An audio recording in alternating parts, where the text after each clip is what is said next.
ఈరోజు మంత్రివర్గంలో ఓకేనా సోదరా చర్చించిన అంశాలను 4 కోట్ల తెలంగాణ ప్రజలకు వివరించడానికి మా మంత్రివర్గ సహచరులందరూ 100% మంత్రివర్గం అంతా ఈ పత్రికా సమావేశంలో పాల్గొని మే 6, 2022 వరంగల్లో మా నాయకుడు రాహుల్ గాంధీ గారు రైతు డిక్లరేషన్లో తెలంగాణ ప్రజలకు ఇచ్చిన గ్యారంటీని అమలు చేయడానికి మంత్రివర్గంలో విధానపరమైన నిర్ణయాలు తీసుకొని తెలంగాణ రాష్ట్ర రైతాంగానికి వ్యవసాయం దండగ కాదు, వ్యవసాయాన్ని పండుగ చేయాలన్న ఆలోచన ఏదైతే కాంగ్రెస్ పార్టీ విధానం ఉన్నదో, ఇదే కాకుండా కాంగ్రెస్ పార్టీ శ్రీమతి సోనియా గాంధీ గారు, శ్రీ మల్లికార్జున్ ఖర్గే గారు, శ్రీ రాహుల్ గాంధీ గారు మాట ఇస్తే మడమతి పని నాయకులుగా గతంలో తీసుకున్న నిర్ణయాలు మీకు అందరికీ తెలుసు. 2004 సంవత్సరంలో ఆనాడు కరీంనగర్ గడ్డ మీద శ్రీమతి సోనియా గాంధీ గారు తెలంగాణ రాష్ట్రాన్ని ఇస్తానన్న మాట నిలబెట్టుకోవడానికి ఎంతో సాహసోపేతమైన నిర్ణయాలు చేసిండ్రో మీకు అందరికీ తెలుసు. తద్వారా ఉత్పన్నమైన రాజకీయ సంక్షోభం కావచ్చు, కాంగ్రెస్ పార్టీ ఎదుర్కొన్న విపత్కరమైన పరిస్థితులు కావచ్చు, మీకు అందరికీ తెలుసు. అయినా శ్రీమతి సోనియా గాంధీ గారు ఇచ్చిన మాట నిలబెట్టుకొని మనకు తెలంగాణ రాష్ట్రాన్ని ఇవ్వడం జరిగింది. కాంగ్రెస్ పార్టీ శ్రీమతి సోనియా గాంధీ గారు ఏదైనా మాట చెప్పిండ్రు అంటే అది శిలాశాసనం. ఎలాంటి పరిస్థితులు వచ్చినా ఎదుర్కొని నిలబడి ఇచ్చిన మాటను నిలబెట్టుకోవడం మా నాయకుల యొక్క గొప్పతనం, మా నాయకుల యొక్క కమిట్మెంట్. అలాంటి నాయకత్వం నుంచి వచ్చిన రాహుల్ గాంధీ గారు మే 6 తారీఖు 2022 వరంగల్లో రైతు డిక్లరేషన్లో 2 లక్షల రూపాయల రైతు రుణమాఫీ చేస్తామని మాట ఇవ్వడం జరిగింది. చాలా సందర్భాలలో చాలామంది నాయకులు, రాజకీయ పక్షాలు, విశ్లేషకులు కూడా గతంలో ఉన్న పాలకుల యొక్క ప్రకటనలు, నిర్ణయాలను దృష్టిలో పెట్టుకొని కాంగ్రెస్ పార్టీ కూడా అలవి కానీ అమలు చేయలేని హామీలు ఇచ్చిండ్రు అన్నట్టుగా చర్చలు, విశ్లేషణలు చేయడం మొదలుపెట్టిండ్రు. అందుకే ఈ మంత్రివర్గంలో ఇచ్చిన మాట ప్రకారం 2 లక్షల రూపాయల రైతు రుణమాఫీ చేయాలి అని మా మంత్రివర్గం పూర్తి స్థాయిలో విశ్లేషించి, చర్చించి, వివిధ బ్యాంకులలో ఉన్న రుణాలకు సంబంధించిన వివరాలు సేకరించి వాటన్నిటిని క్రోడీకరించి ఆ రైతు రుణమాఫీ చెయ్యాలి అని మేము నిర్ణయం తీసుకున్నాం. తెలంగాణ రాష్ట్రం వచ్చిన తర్వాత గత ప్రభుత్వం 2 సార్లు ప్రభుత్వాన్ని ఏర్పాటు చేసినప్పుడు 2014 నుంచి 2018, 2018 నుంచి 2023 వరకు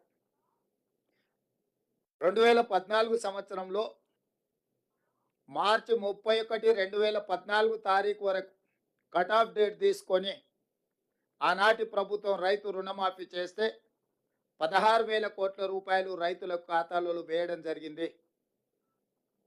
అదేవిధంగా 2018 రెండోసారి ప్రభుత్వం ఏర్పడిన తర్వాత డిసెంబర్ 11, 2023 వరకు కట్ ఆఫ్ డేట్ తీసుకొని వాళ్ళు చేసిన రుణమాఫీ, రైతుల ఖాతాలో వేసిన నిధులు 12,000 కోట్ల రూపాయలు. అంటే గత ప్రభుత్వం 2 విడతలుగా 2 సార్లు ప్రభుత్వం ఏర్పాటు చేసిన తర్వాత చేసిన రుణమాఫీ ఒక్కసారి 16,000 కోట్ల రూపాయలు మొదటిసారి, రెండవసారి 12,000 కోట్ల రూపాయలు. 10 సంవత్సరాలల్లా 2 విడతలల్లా చంద్రశేఖరరావు గారు చేసిన రైతు రుణమాఫీ, రైతులకు చెల్లించిన నిధులు 28,000 కోట్ల రూపాయలు. ఆ ప్రభుత్వం డిసెంబర్ 11, 2018 వరకు కట్ ఆఫ్ డేట్గా వాళ్ళు రుణమాఫీని పరిగణలోకి తీసుకోవడం జరిగింది. మా ప్రభుత్వం డిసెంబర్ 12, 2018 తారీఖు నుంచి మొదలుపెట్టి 9, 12, 2023 వరకు సరిగ్గా 5 సంవత్సరాలు గత ప్రభుత్వం, మళ్ళొక్కసారి నేను చెప్తున్నా, గత ప్రభుత్వం డిసెంబర్ 11, 2018 తారీఖు వరకు కట్ ఆఫ్ డేట్ పెట్టి రెండవ విడత రైతు రుణమాఫీ చేసింది. డిసెంబర్ 12, 2018 తారీఖు నుంచి తీసుకున్న రుణాలు డిసెంబర్ 9, 2023 వరకు 5 సంవత్సరాల మధ్యకాలంలో ఈ రాష్ట్రంలో ఉన్న రైతులు తీసుకున్న 2 లక్షల రూపాయల వరకు రుణమాఫీని చెయ్యాలని మా ప్రభుత్వము ఈ మంత్రివర్గంలో నిర్ణయం తీసుకున్నది. ఇచ్చిన మాట ప్రకారం 2 లక్షల రూపాయల రుణమాఫీ చెయ్యాలి. కట్ ఆఫ్ డేట్ 12/12/2018 నుంచి 9/12/2023 మధ్యకాలంలో రైతులు తీసుకున్న రుణాలను 2 లక్షల రూపాయల వరకు మాఫీ చేయాలని మా మంత్రివర్గంలో మేము నిర్ణయం తీసుకున్నాము. ఈ రుణాలు మాఫీ చేయడానికి దాదాపుగా 31,000 కోట్ల రూపాయలు అవసరం అవుతున్నది. 31,000 కోట్ల రూపాయలను సేకరించి తెలంగాణ రాష్ట్ర రైతాంగానికి రుణవిముక్తి కల్పించి వ్యవసాయం దండుగ కాదు, వ్యవసాయం పండుగ. ఈ ప్రభుత్వం, ఈ ప్రజాపాలన రైతు సంక్షేమం, రైతు రాజ్యం ఒక సంక్షేమ రాజ్యంగా, అభివృద్ధి రాష్ట్రంగా ముందుకు తీసుకెళ్తామని సంపూర్ణమైన విశ్వాసం, భరోసా కల్పించడానికి ఈరోజు మా మంత్రివర్గం నిర్ణయం తీసుకున్నది. ఆ ప్రకారం ఏకధాటిగా 2 లక్షల రుణమాఫీ చెయ్యాలని మేము నిర్ణయం తీసుకున్నాం. గత ప్రభుత్వం రుణమాఫీ 1,00,000 రూపాయలు చేస్తామని, 4 విడతలని, వడ్డీలు చెల్లిస్తామని రకరకాల ప్రకటనలు చేసి వాయిదాల మీద వాయిదాలు వేసుకుంటూ రైతులను, వ్యవసాయాన్ని సంక్షోభం వైపు నెట్టేసి రైతుల ఆత్మహత్యలకు కారణమైంది. 10 సంవత్సరాలల్లా ఏ రోజు కూడా వాళ్ళు ఇచ్చిన మాట నిలబెట్టుకోలేదు. కానీ మా ప్రభుత్వం ఇచ్చిన మాట ప్రకారం మొదటి 8 నెలల లోపుల్నే, ఎందుకంటే మేము 6 నెలలు పరిపాలన చేస్తే మొదటి 100 రోజులే పరిపాలన చేసినాం. తర్వాత దాదాపుగా 2.5 నెలలు పైచలకు ఎన్నికల కోడ్లోనే పోయింది. ఇప్పుడే మేము పరిపాలనకు పూనుకున్నాము.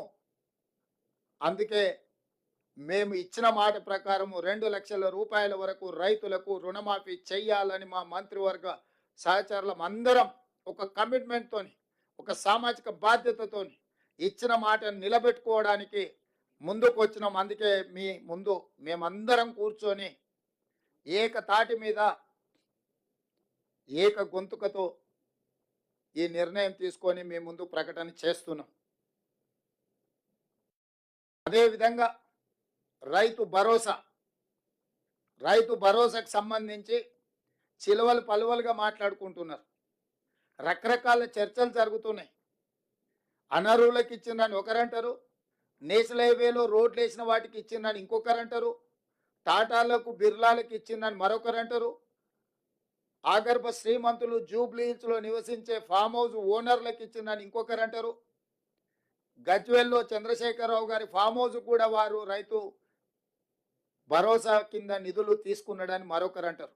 ఇట్లా రకరకాల చర్చలు జరుగుతున్నాయి. కాబట్టి మేము నాలుగు గోడల మధ్యలో మా మంత్రివర్గమే కూర్చొని మేమే మాట్లాడుకొని మేమే విధి విధానాలు ఖరారు చేసి ఏదో నిర్ణయాలు తీసుకోవాలన్న ఆలోచన మాకు లేదు. పారదర్శకంగా భాగస్వాములు అందరితో చర్చించి అందరి సూచనల మేరకు సలహాల మేరకు రైతు భరోసా పథకాన్ని పారదర్శకంగా నిస్సహాయులకు సహాయం అందించాలని, ప్రభుత్వం యొక్క సంక్షేమము సామాన్యులకు చేరవేయాలని, ఏ ఒక్కరికి కూడా అన్యాయం జరగకుండా ప్రతి వాడికి ప్రభుత్వం యొక్క సంక్షేమ పథకం చేరాలి అని, రైతు భరోసా నిధులు ఖాతాలో పడాలన్న ఆలోచనతోని మా మంత్రివర్గము స్టేక్ హోల్డర్స్ అందరితో చర్చించడానికి ఒక నివేదికను తయారు చేయడానికి మంత్రివర్గ ఉపసంఘాన్ని నియమించినము. దానికి ఆర్థిక మంత్రిగా ఉప ముఖ్యమంత్రిగా ఉన్న బట్టి విక్రమార్క గారు నాయకత్వం వహిస్తారు. వారితో పాటు వ్యవసాయ శాఖ మంత్రి తుమ్మల నాగేశ్వరరావు గారు, అదేవిధంగా మా ఎలక్షన్ మేనిఫెస్టో కమిటీ చైర్మన్, ఎందుకంటే ఎన్నికల్లో మేము ఇచ్చిన హామీలు వివిధ జిల్లాలు వివిధ ప్రాంతాలలో పర్యటించి ప్రజల యొక్క సూచనలు సలహాలు పరిగణలోకి తీసుకొని ఎన్నికల మేనిఫెస్టోని తయారు చేసిన సహచర మంత్రివర్యులు శ్రీధర్ బాబు గారిని, అదేవిధంగా రెవెన్యూ శాఖ మంత్రి పొంగులేటి శ్రీనివాసరెడ్డి గారిని కమిటీలో సభ్యులుగా చేర్చడం జరిగింది. ఈరోజు రైతు భరోసా విధి విధానాలను ఖరారు చేయడానికి రైతు సంఘాలను, రైతు కూలీ సంఘాలను, రాజకీయ పార్టీలను, వివిధ వర్గాల నుంచి సలహాలు సూచనలు తీసుకొని విధి విధానాలు ఖరారు చేసి పారదర్శకంగా ప్రజలకు వివరించే విధానపరమైన నిర్ణయం తీసుకోవడానికి రైతు భరోసా కోసము మంత్రివర్గ ఉపసంఘాన్ని నియమించినము. బట్టి విక్రమార్క గారు, తుమ్మల నాగేశ్వరరావు గారు, శ్రీధర్ బాబు గారు, పొంగులేటి శ్రీనివాసరెడ్డి గారు అందరితో చర్చించి జూలై 15 తారీఖు లోపల ప్రభుత్వానికి నివేదికను అందించడం జరుగుతుంది. ఆ నివేదికను రాబోయే బడ్జెట్ సమావేశాలలో శాసనసభలో ప్రవేశపెట్టి అందరి శాసనసభ్యుల యొక్క అభిప్రాయం తీసుకొని భవిష్యత్ కార్యాచరణను, రైతు భరోసా విధి విధానాలను నిర్ధారించి ఆ నియమ నిబంధనల మేరకు అర్హులైన ప్రతి ఒక్కరికి రైతు భరోసా పథకాన్ని అమలు చేయాలని మా మంత్రివర్గం నిర్ణయం తీసుకున్నది. ఈ విషయాలు కూడా మీ ద్వారా రాష్ట్ర రైతాంగానికి మేము చెప్పదలుచుకున్నాము. మా ప్రభుత్వం జవాబుదారీతనంగా పనిచేయాలనుకుంటుంది. పారదర్శకంగా ప్రజల ముందు మా విధి విధానాలను పెట్టి ముందుకు నడవాలనుకుంటున్నాము. ఇక మూడవ అంశం, వివిధ పత్రికలల్లో, టీవీలల్లో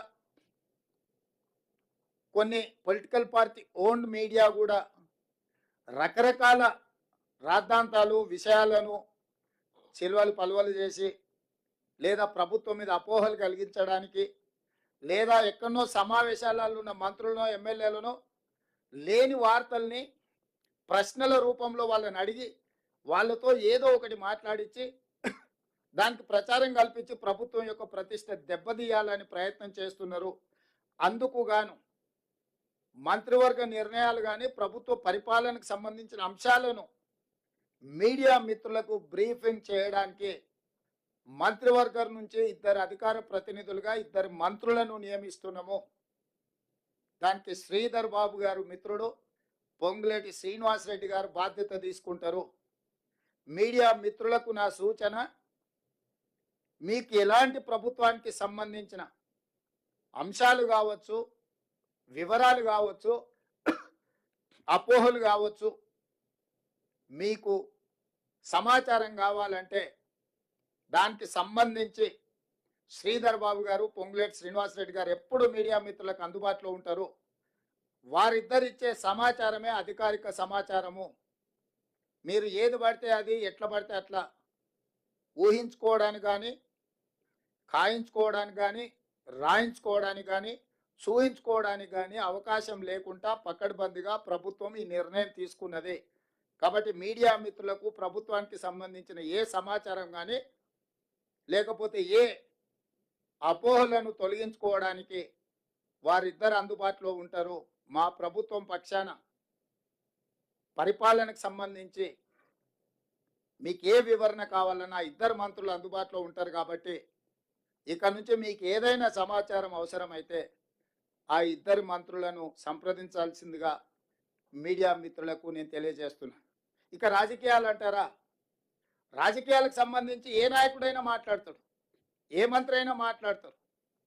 దానికి దీనికి సంబంధం లేదు. ప్రభుత్వం పరిపాలనకు సంబంధించి నిర్దిష్టంగా శ్రీధర్ బాబు గారు, పొంగులేటి శ్రీనివాసరెడ్డి గారు స్పందిస్తారు.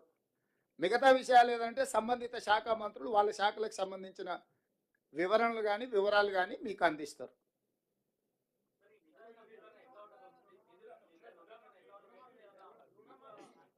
తినబోతూ రుచులు ఎందుకు, వంట ఎట్లా ఉండాలనో మా నలబీబా పాకం వండే మా బట్టి విక్రమార్క గారికి తెలుసు. మీరు ఒకటే గుర్తుపెట్టుకోండి, రైతులకు ఇచ్చిన మాట ప్రకారం రుణమాఫీ చేసి తీరుతాము. దీనికి సంబంధించి మీకు శశబిషలు అక్కర్లేదు. స్పష్టంగా మీకు చెప్తున్న విధి విధానాలు, నిధుల సేకరణ ప్రభుత్వం బాధ్యత, ఆర్థిక మంత్రి బాధ్యత. మీకేమైనా ఇంకా లోతుగా వివరాలు కావాలన్నా, వివరణ కావాలన్నా ప్రత్యేకంగా ఆర్థిక మంత్రి, ఉప ముఖ్యమంత్రి బట్టి విక్రమార్క గారిని మీరు నిస్సందేహంగా సంప్రదించవచ్చు.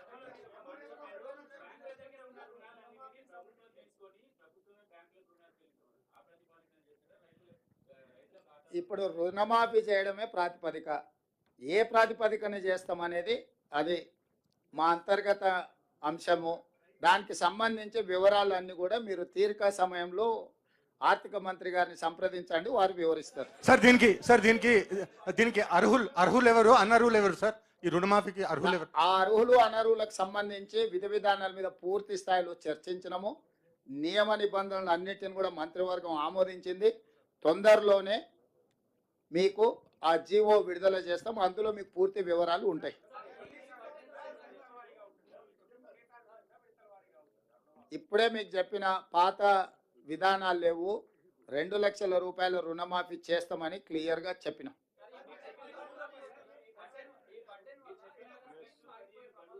గడువు లోపల చేయడానికే కదా ఇదంతా చారి గారు. 5 సంవత్సరాలు ఆయనలాగా చేయాలంటే ఇంత హడావిడిగా, ఇంత అర్జెంటుగా, ఇంత పకడ్బందీగా మంత్రివర్గ సమావేశం పెట్టడం, మేమందరం వచ్చి కూర్చోవడం, మీకు వివరణించడం, ఒకవేళ అంతకంటే కొంచెం ముందిస్తే మీకు ఏమైనా అభ్యంతరమా?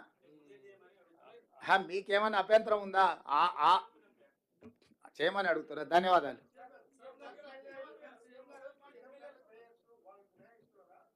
మీకు అవన్నీ జీవోలో అన్ని వివరాలు ఇస్తాం. జీవో ఇచ్చిన తర్వాత మీకు ఏమైనా ఇంకా వివరణలు కావాలంటే ఆర్థిక మంత్రి గారు మీతో మాట్లాడతారు. ధన్యవాదాలు.